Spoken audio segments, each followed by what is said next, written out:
Біз бүгін өзімізді өрт сөндіруші мамандығында көретін боламыз. Сондықтан өрт сөндіру бөліміне барамыз. О, алақай, бүгінгі күн қызықтарға толы болады. Құдай қаласа. Дәл солай. Жүр, тезірек барайық.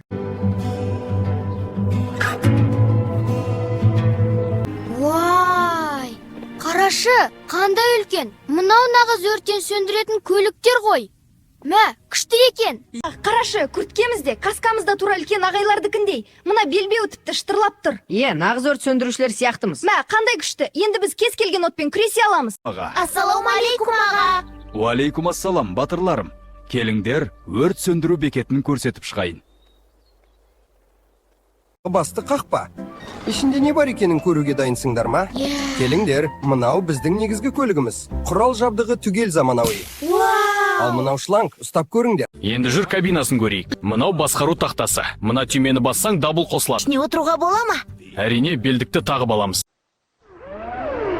Ал, жігіттер, дайынсыңдар ма? Бүгін шын өрт сөндіруші болып көресіңдер. Әрбір киім қауіпсіздік пен батылдықтың белгісі. Саусақтарыңды бекіт, найзағайға дайын бол. Енді батырлардың орнына.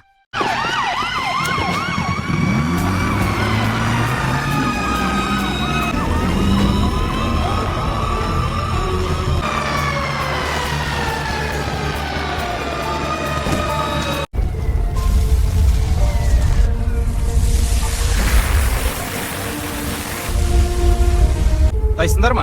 Дайымыз. Жақсы, арттан ұстап тұр, күш қатты болады. Су берілді. Қазір. Қатты ұстап тұрмын. Қаламай, сөзсіз атамыз. Жарайсыңдар, жігерлері мықты. Біраз қалды, шыдаймыз. Біз жеңеміз. От сөніп кетті. Құдайға шүкір. Алақай, біз жарадық. Бәрі ойдағыдай болды. Ер жүрек жігіттерім менің. Міне, балалар, сендердің батылдығынды біз назардан тыс қалдырмадық. Мынау арнайы грамота. Құттықтаймын. Міне біздің жас батырлар. Рахмет, ағай.